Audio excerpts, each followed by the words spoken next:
la. Your dream vacation to Hong Kong starts from rupees 74,999 only with GT Holidays, South India's #1 travel brand. Taste Daily. Taste the Daily.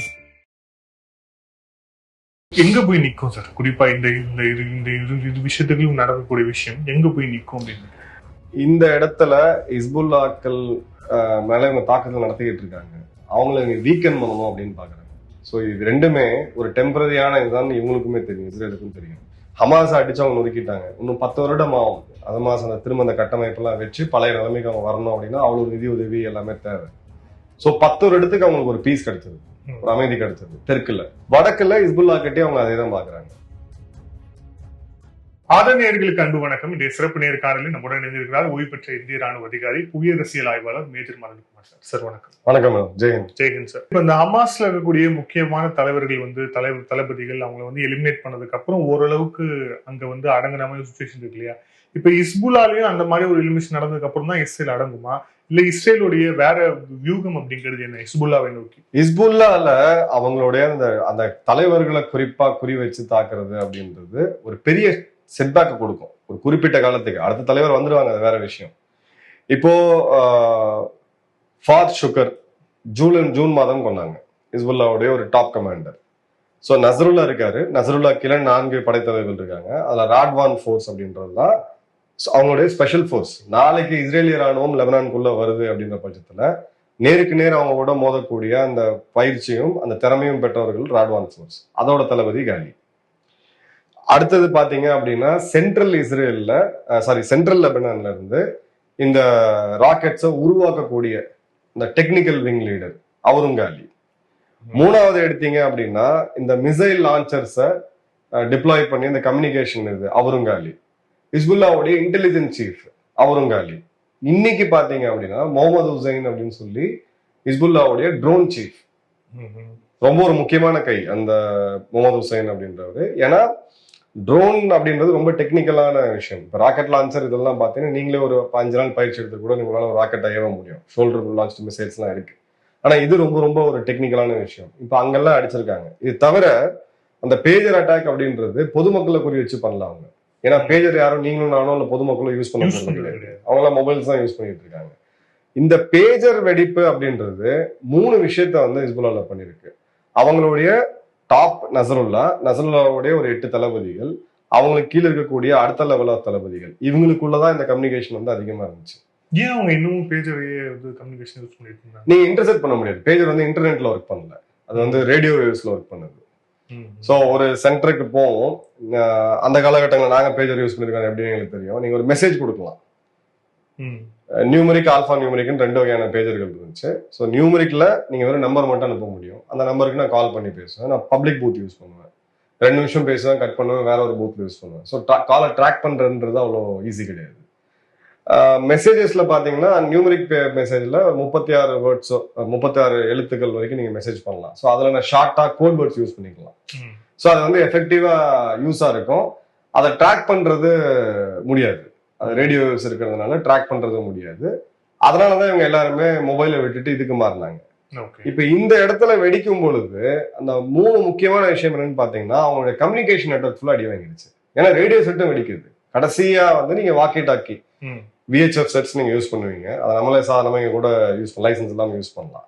So அப்போ ஒரு central லெபனான்ல இருந்து இவங்களுக்கு தெற்கு லெபனான்ல பேக்கா வேலியில இருக்கக்கூடிய ஒரு ஹிஸ்புல்லாக்கு ஒரு மெசேஜ் கொடுக்கணும். இப்போ நீ 2 மிசைலை லான்ச் பண்ணு அப்படின்ட்டு மொபைல் டக்கு நீங்க கால் பண்ணி கொடுத்துடலாம். பேஜர் அப்படின்னா நீங்க மெசேஜ் கொடுத்துடலாம். இல்ல நீங்க அட்லீஸ்ட் ரேடியோ செட்டாவது யூஸ் பண்றீங்கன்னா 10 கிலோமீட்டருக்கு ஒருத்தர மெசேஜை ரிலே பண்ணி ஒரு 10 நான் உங்ககிட்ட சொல்லி நீங்க இன்னொருத்த சொல்லி அப்படி மெசேஜை பாஸ் பண்ணிடலாம். இப்போ அவங்க பெரிய பிரச்சனை கம்யூனிகேஷன் டோட்டலா கொலாப்ஸ் ஆயிருக்கு. 2வது அவங்க வீரர்கள் எல்லாருமே அவங்களுடைய முகம், கண்ணு, இடுப்பு பகுதி இங்கதான் அதிகமாக காயங்கள் இருக்கு. நிறைய பேர் சாகல, 11 பேர் தான் இறந்தாங்க. இப்போ அவங்களுக்கு உண்டான அலவன்சஸ் அவங்க அலவன்ஸ் கேட்க ஆரம்பிச்சிருக்காங்க. நமக்கு வர தகவல் படி பாத்தீங்கன்னா குறிப்பிட்ட சில ஊடகங்கள்ல அந்த தகவல் வருது, இவங்க அலவன்ஸ் கேட்டுட்டு இருக்காங்கன்ட்டு. இப்போதைக்கு அவங்களுக்கு ஒரு $2100 to $2500 அவங்களுக்கு ஒரு மாத ஊழியமா வழங்கப்படுது ஹிஸ்புல்லாக்களுக்கு. இந்த பணத்தை கொடுக்கறது எல்லாமே ஈரான் தான். ஸோ இவங்க உள்ள போறதுக்கு அந்த இது இருக்கும். மூணாவது உளவியல் ரீதியா நீங்க வச்சு பாருங்க, நீங்களே எப்படி போவீங்க, எது வெடிக்கும் எப்ப வெடிக்கும் அப்படின்றது. நசருல்லாவுடைய அந்த பேச்சு, ஒரு மீட்டிங், ஓப்பன் மீட்டிங் கண்டக்ட் பண்றா இருந்துச்சு. அவர் 5 முறை வானத்தை பார்த்துட்டு இருந்தாரு, ஏன்னா எது வரும் என்ன பண்ணணும்னு சொல்லிட்டு. இவங்க இஸ்ரேல் என்ன பண்றாங்கன்னா, ஒரு போர் விமானத்தை அமைச்சு அந்த ஒளியோட வேகத்தை அதிகப்படுத்தும் போது சோனிக் பூம்னு ஒரு சவுண்ட் வரும். ஸோ அதை செஞ்சு காமிக்கிறாங்க. இப்போ அடுத்தது இவங்க பிரஷன் ஸ்ட்ரைக்ஸ், துல்லியமா எங்கெங்கெல்லாம் மிசைல்ஸ் இருக்கு அப்படின்றத பார்த்து அடிக்க ஆரம்பிச்சிட்டாங்க. அங்க இருக்கக்கூடிய தெற்கு லெபனான்ல இருக்கக்கூடிய மக்களுக்கு அந்த ஒரே நாள்ல 3 லட்சம் SMS போச்சு, 3 லட்சம் வாட்ஸ்அப் மெசேஜ் போச்சு. உடனடியாக வீட்டை விட்டு வெளியில போங்க, நாங்க போர் முடிக்கிறோம், அதுக்கப்புறம் அறிவிச்ச பிறகு தான் நீங்க வரணும், இருந்தீங்கன்னா இது ஒரு சீரியஸ் வார்னிங் அப்படின்னு சொல்லி பெஞ்சமின் நெத்தன்யாஹூ நேரடியாக பேசின காட்சிகள்லாம் இருக்கு. ஸோ அந்த எல்லா இதுலயுமே குறிப்பா இஸ்ரேலுடைய இன்டெலிஜென்ஸ் அப்படின்றது உலக நாடுகள் எல்லாமே இன்னைக்கு ஒரு மிரட்சியோட பார்க்கக்கூடிய வகையில அவங்க பண்ணிட்டு இருக்காங்க. ஸோ அந்த மாதிரியான தாக்குதல்ல வந்து ஹிஸ்புல்லா ஆக்சுவலா எக்ஸ்பெக்ட் பண்ணல, ஹிஸ்புல்லா மிஸ்ரீட் பண்ணிட்டாங்க ஆக்சுவலா. ஸோ கிட்டத்தட்ட ஹிஸ்புல்லாவோட அந்த கம்யூனிகேஷன் ட்ராக் ஃபுல்லாத்தையுமே வந்து இஸ்ரேல் வந்து நொறுக்கிட்டாங்க. ஆமா, நொறுக்கிட்டாங்க. இப்ப அவங்க வேற சில கம்யூனிகேஷன் சிஸ்டம் எடுத்துட்டு வருவாங்க. அதாவது சீனாவுடைய என்கிரிப்டட் சிஸ்டம்ஸை ஈரான் மூலியமா ஈரான்ல இருந்து இங்க வரதுக்கான இது கம்யூனிகேஷன் சிஸ்டம் இப்ப கிரிப்பிள் ஆயிடுச்சு. பட் ஹிஸ்புல்லாக்களுடைய அந்த ஃபுல் பவர் 1 லட்சம் வீரர்கள், 1.5 லட்சம் ராக்கெட்ஸ், அதை அவங்க யூஸ் பண்ண முடியாத நிலைமையில இருக்காங்க. ஏன்னா நீங்க ஹிஸ்புல்லாக்கள் 70,000 பேர் 1 லட்சம் பேர் அவங்க இருக்காங்கன்னா, நீங்க கிரவுண்ட் லெவல்ல எதிர்த்தாக்குதல் நடத்துறோம்னா உங்களுக்கு வந்து 3 லட்சம் 4 லட்சம் பேர் வேணும். இஸ்ரேல் எடுத்து அவ்வளவு பெரிய ராணுவம் கிடையாது. அப்ப நீங்க வேற விதமா தான் அவங்களை ஹேண்டில் பண்ணி ஆகணும், வேற விதமா தான் அவங்களை நீங்க தாக்கி ஆகணும். அதை தான் இப்ப அவங்க பண்ணிட்டு இருக்காங்க. ரெண்டாவது நீங்க பாத்தீங்கன்னா பயோமெட்ரிக் ரீடர் வெடிச்சது, எலக்ட்ரிக் வெஹிக்கிள் வெடிச்சது, கார்ல யூஸ் பண்ணிட்டு இருந்த பேட்டரி வெடிக்குது, ஃப்ரிட்ஜ் வெடிக்குது. இப்போ அடுத்தது அவங்களுமே யோசிக்க ஆரம்பிப்பாங்க, எதுலாம் வந்து இவங்க இது பண்ண முடியும், இன்ஃபில்ட்ரேட் பண்ணிருக்காங்க, எவ்வளவு பெனிட்ரேட் பண்ணிருக்காங்க அப்படின்ட்டு. ஈரான்ல இப்போ ஒரு அமைச்சர், அங்க இருக்கக்கூடிய ஒரு MP சொல்லியிருக்கிறாரு, அவங்களுடைய பிரதமர் ரியாசி அவர்கள் பேஜர் வச்சுக்கிட்டு இருந்தாரு அந்த ஹெலிகாப்டர்ல போகும்போது, இவங்க அதை வெடிக்க வச்சுதான் அவர் இறந்திருக்கிறாரு அப்படின்னு சொல்லி ஈரானோட MP இது குற்றம் சாட்டியிருக்காரு. இதுக்கு வந்து டீட்டெயிலா இன்வெஸ்டிகேஷன் வேணும். இப்ப அவங்களுமே பயந்துருக்காங்க. இவங்களுடைய மாஸ்டர் யாரு, ஈரான் தான். இப்ப அவங்களுமே பயந்துருக்காங்க. அவங்க அந்த விபத்து வந்து இயற்கை பேரிடர் அப்படி இப்படின்னு இயற்கை பேரிடர்னு சொன்னாங்க. இப்ப அவங்களோட MP தான் சொல்றாங்க. அவங்க MP சொல்றாங்க, நேத்து இது வந்து வந்தது, அவர் வந்து சொல்றாரு இந்த பேஜர் அவர் வச்சுட்டு இருப்பாரு, எப்பயுமே ரியாசி அவர் வச்சுட்டு இருப்பாரு.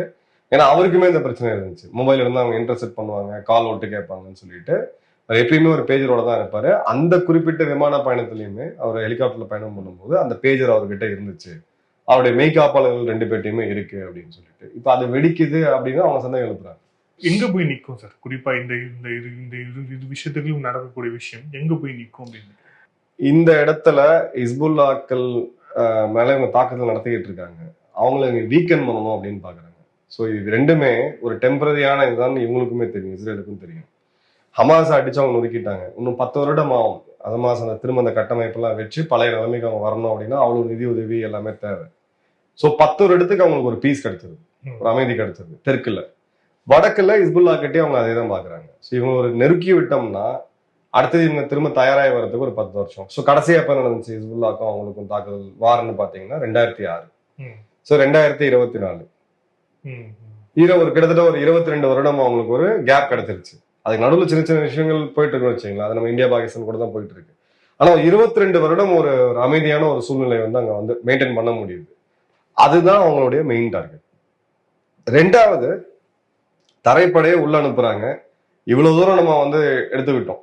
நீங்க அடிக்கடி போர்ல போறது அப்படின்றது வேற, அந்த யுத்த காலத்திலே நீங்க இருக்கும் பொழுது உங்களோட காம்பேட் எக்ஸ்பீரியன்ஸ்ன்றது வேற மாதிரி இருக்கும்.